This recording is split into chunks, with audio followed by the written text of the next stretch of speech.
Hoy es un buen día. Hoy es un día especial. Hoy es un día que el Señor nos regaló. Su palabra nos dice que sus misericordias son nuevas cada mañana, y definitivamente que la misericordia de Dios nos acompaña el día de hoy. Quiero bendecir tu vida, quiero desearte bendiciones grandes a ti, a tu familia, y agradecer a la oportunidad de parte de Dios que nos da de poder estar hoy en este lugar grabando una vez más un mensaje nuevo, una pequeña reflexión que creo yo será de bendición para nuestra vida. Yo quiero en esta hora compartirte algo que Dios me dio en la semana, que cuando estaba meditando vino a mi mente el poder de una visión.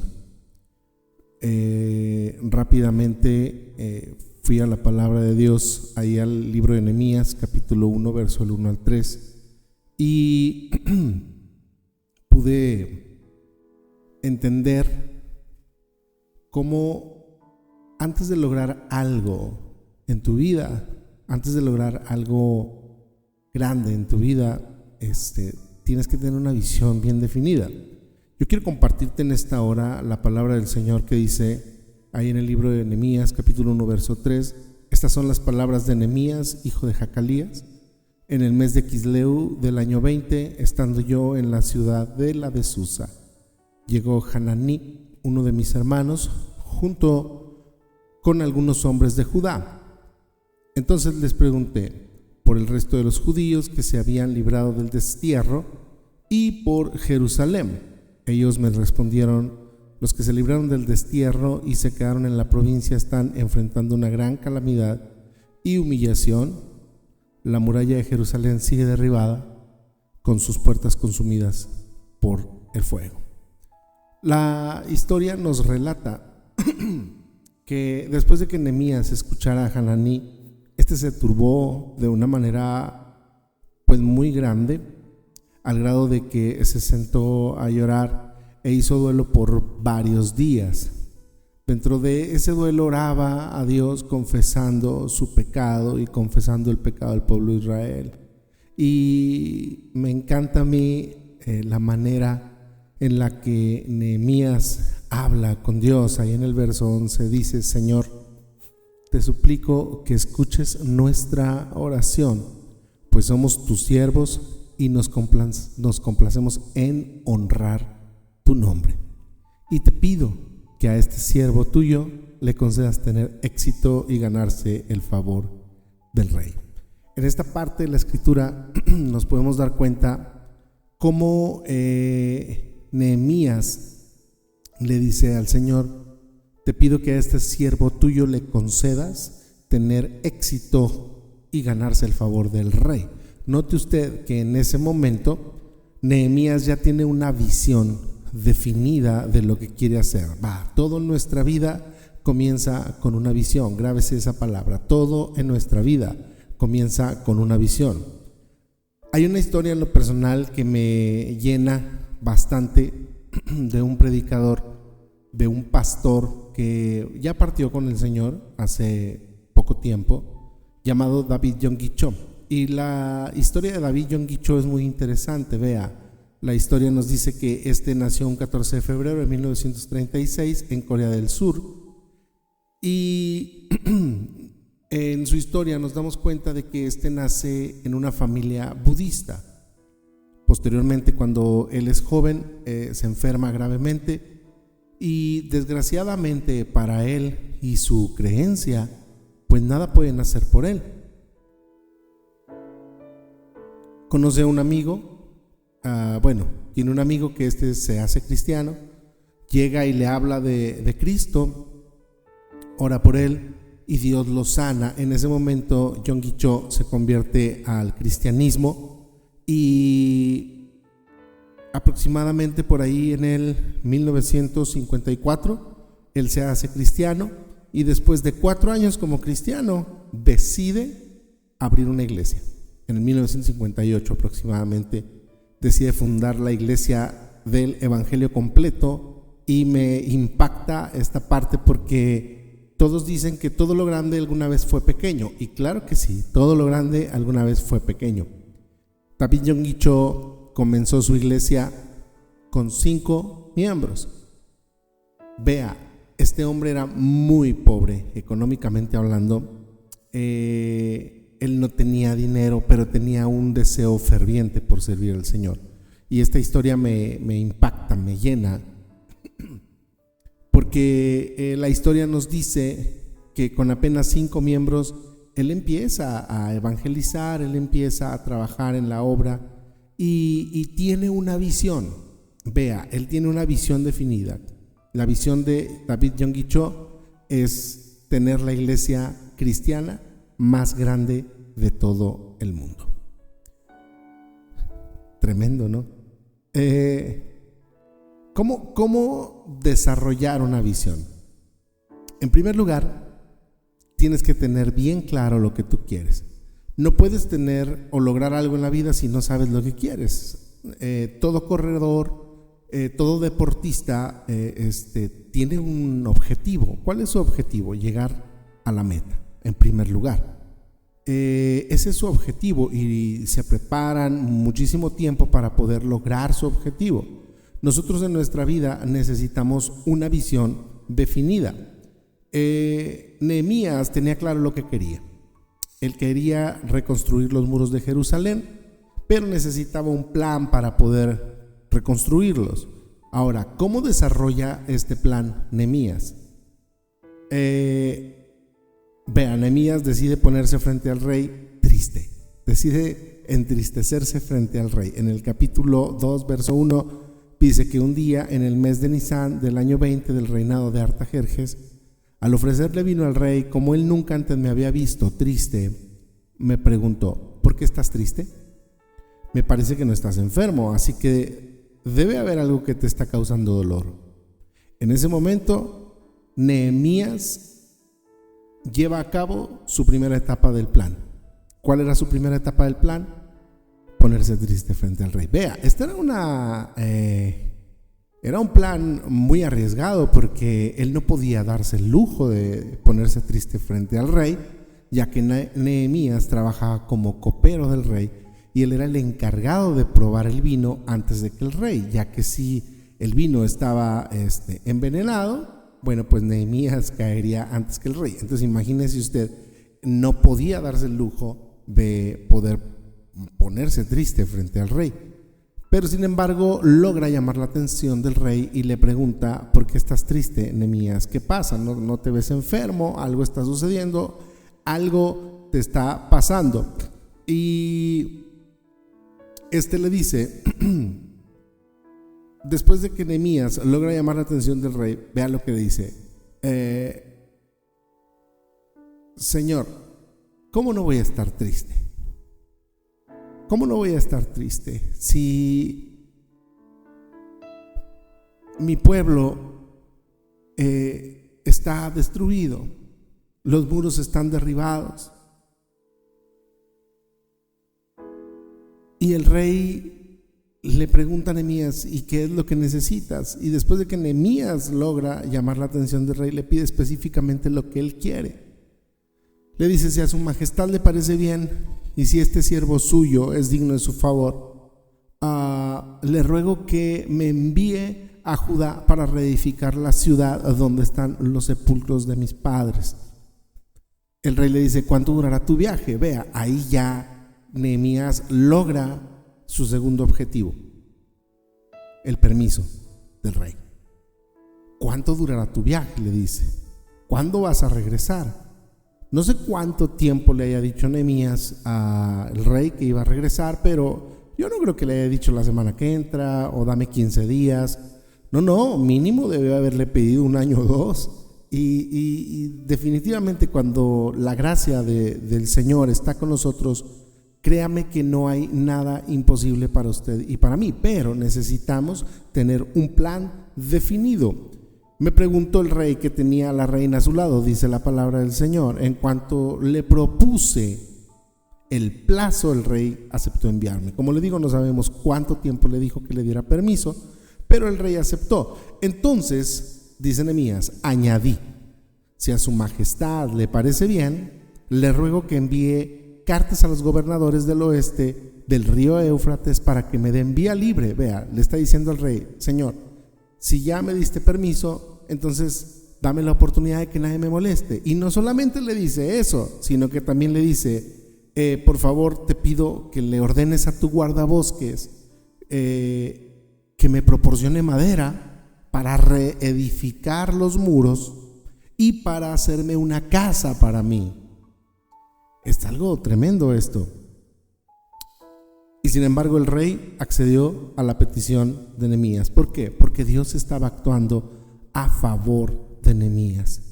Una de las cosas que me quedan muy claras en lo personal es que para que tú puedas lograr algo en tu vida, es para que tú puedas recibir algo de parte de Dios, tienes que pedir a las cosas de una manera muy específica. Regresando con David Yonggi Cho, él cuenta en una de sus historias, en uno de sus libros, que en una ocasión él le pidió al Señor una bicicleta, un escritorio y una silla. Entonces él dice que hablaba con el Señor y después de varios meses Dios no le contestó, y Yonggi Cho, molesto, porque así somos nosotros como seres humanos, tendemos a molestarnos con Dios cuando no nos contesta. Molesto le dice al Señor: Señor, es que ¿por qué no me contestas? ¿Por qué no me contestas mi petición? No te estoy pidiendo nada malo, solo te estoy pidiendo una bicicleta para ir a visitar a las ovejas que tú me encargaste que pastoreara, un escritorio para poder hacer los sermones y una silla para poder estar cómodo, para poder escribir, Señor, los mensajes que tú me das. El Señor le contesta, para sorpresa de Yonggi Cho, y le dice: David, ¿tú tienes idea de cuántos tipos de bicicletas hay en el mundo? ¿De cuántos modelos de bicicletas hay en el mundo? Hay de muchas bicis, hay de carreras, hay palonas, hay, inclusive ya hoy hasta eléctrica, ¿verdad? Hay infinidad de bicis. ¿Tú tienes idea de cuántos tipos de escritorio hay? ¿Cuántos modelos de escritorio hay? ¿Cuántas sillas hay? Dice: tienes que ser específico en lo que me pides. Oh, dice Yonggi Cho, ok, ya entendí. Entonces empieza a pensar y le dice: Señor, te pido que me des una bicicleta montaña de 21 velocidades. Quiero un escritorio, Señor, de madera, bonito, y la parte de abajo que sea metálica para que esté resistente. Y quiero una silla reclinable y con amortiguador para estar cómodo. Y pasan un mes, y pasan 2 meses, y pasan 3 meses, y no pasa absolutamente nada. Y Yonggi Cho va de nuevo con el Señor y le dice: Señor, tú me dijiste que fuera específico, ya fui específico, pero aún así no me contestas, ¿qué pasa? Dios le dice: ok, ya eres específico, solo te falta otra cosa. Te falta pedirme las cosas y creer que ya las tienes. Te falta declarar que tienes las cosas aun cuando no las tienes. Eso se llama fe.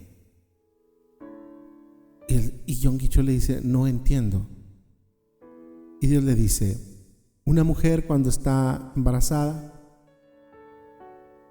aún no tiene a su bebé en sus brazos, sin embargo ya es madre, sin embargo ya es mamá, ya tiene a su hijo en su vientre. Dice Yonggi Cho, entonces tengo que pedir y creer que voy a dar a luz eso que estoy pidiendo. Y el Señor le dice: exacto, así. Ya David Yonggi Cho se va a su iglesia ese día y predica, y dentro de su predicación se le ocurre decir que tiene una bicicleta montaña de 21 velocidades. Y todos los hermanos emocionados, los 5 o 6 hermanos que tenía. Y una de las niñas de la iglesia se acerca y le dice: pastor, ¿me puede prestar su bicicleta cuando termine el servicio? Y él le dice: caray, Pues todavía no la tengo. Entonces la niña le dice, pero usted dijo que tenía una bicicleta. Dice, sí, pero ¿cómo te explico? Mira, es como una mujer que está embarazada y tiene a su bebé en su vientre, todavía no lo tiene, pero ya es mamá. Entonces la niña le dice, ¿entonces usted está embarazado? Y él le dice, pues sí. Y le dice, ¿va a tener un bebé? Y le dice, no, voy a tener una bicicleta de 21 velocidades, un escritorio y una silla. A los pocos días, después de haber pedido de esa manera, la historia nos relata que unos misioneros llegaron hacia donde él estaba a pedirle ayuda y que le prestara a algunos miembros de su iglesia para poder subir los muebles a un camión de mudanza, puesto que ya tenían que regresarse a su país de origen. Al no haber nadie, John Guicho les dice, pues no hay nadie, pero yo puedo acompañarlos. Cuando llega al lugar, ellos le dicen que su trabajo va a ser acomodar las cosas en el camión de mudanzas y los hermanos van a ir pasándole los muebles.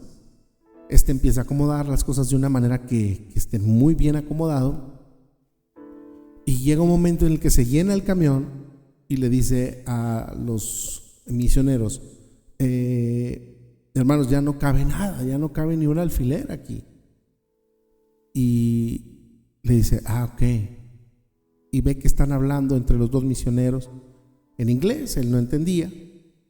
Y se acerca a uno de los misioneros y le dice, pastor, mire, nosotros ya nos vamos, nos regresamos a nuestro país. Nos quedaron algunas cosas adentro, pero pues son muy pocas. Para poder contratar otro camión de mudanza nos sale muy caro. Entonces nosotros le vamos a pagar por sus servicios, pero queremos ver si nos acepta las cosas que quedaron ahí adentro. Y el pastor John Guicho les dice que sí, que claro que sí. Y cuando van hacia la parte de adentro a mostrarle lo que le van a entregar, es una bicicleta montaña de 21 velocidades, un escritorio de madera, un escritorio con la parte de abajo metálica, una silla reclinable con amortiguador. Y él empieza a llorar y todos le preguntan que por qué llora, ¿no? Y John Guicho les contesta que él llora de felicidad porque él estaba embarazado y ese día acababa de dar a luz. Obviamente los misioneros no comprendieron, pero John Guicho sí. Una vez que John Guicho encontró el secreto de cómo recibir las cosas, empezó a trabajar duro, arduamente, y logró al poco tiempo tener una iglesia de 350 miembros. Obviamente con 350 miembros él ya vivía, con 350 miembros él ya se sostenía económicamente, ya traía un carrito, ya había comprado una casa, y cuando ya tenía su carro, su casa y creía que todo estaba bien, Dios le habla y le dice, John Guicho, David, necesito que dejes la iglesia, que se la dejes al pastor que está después de ti, y tú te vas a ir al lugar que yo te voy a mandar, a empezar de cero. John Guicho se pone triste y le dice, Señor, apenas me está empezando a ir bien, ¿por qué me pides esto? ¿Acaso no me amas? Y John Guicho, creyendo que Dios le iba a decir tal vez que estaba bien que se quedara ahí, Dios le dice, ¿no me pediste acaso la iglesia más grande del mundo? Y John Guicho le dice que sí, Señor. Dice, ok, aquí no puedo darte la iglesia más grande del mundo. Necesitas moverte del lugar para poder darte lo que me estás pidiendo. Al recibir esta palabra de parte de Dios, David John Guicho deja la iglesia, se va a donde Dios lo manda, y cuando llega al lugar donde el Señor lo mandó, llega a un terreno muy grande y le dice, Señor, pero ¿cómo voy a comprar esto si no tengo dinero? Y Dios le dice, vende tu casa, vende tu carro. Y John Guicho se queda pasmado y dice, Señor, ¿No quieres la iglesia más grande del mundo? Vende tu casa y vende tu carro. Y Yonggi Cho hace caso, vende su casa, vende su carro y compra el terreno y empieza a predicar en ese terreno enorme, solo. Poco a poco empieza a llegar la gente. Y para no hacerle la historia más larga, actualmente David Yonggi Cho, antes de morir, ostentaba la iglesia más grande de todo el mundo, nada más ni nada menos con 1 millón de miembros en su iglesia. Eso es tener una visión definida. La Biblia nos dice que Nehemías reconstruyó los muros de Jerusalén, consiguió el favor del rey, permiso en el trabajo para faltar no sé cuántos años, madera para reconstruir las puertas de la ciudad y para construir su casa. Y aparte consiguió la protección del rey. Es cierto que en la vida nosotros tenemos inconvenientes.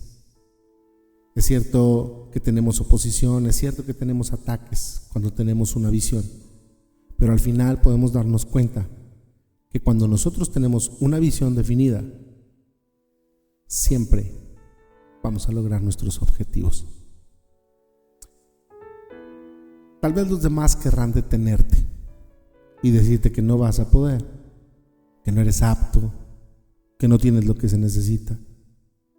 Pero lo que ellos no saben es que en tu corazón ya está plantado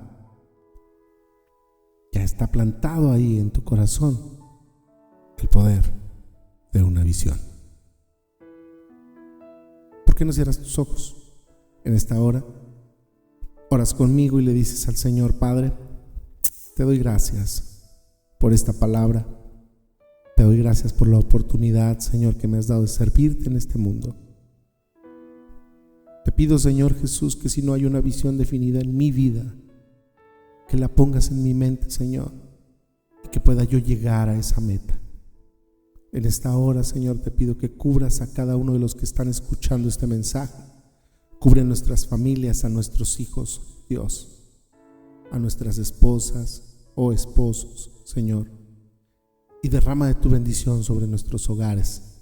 Que nunca falte, Señor Jesús, la provisión, que nunca falte la bendición económica, Señor, la bendición espiritual, y que nunca falte, Señor Jesucristo, la salud en nuestras casas. Te lo pedimos en tu nombre, Jesucristo. Amén.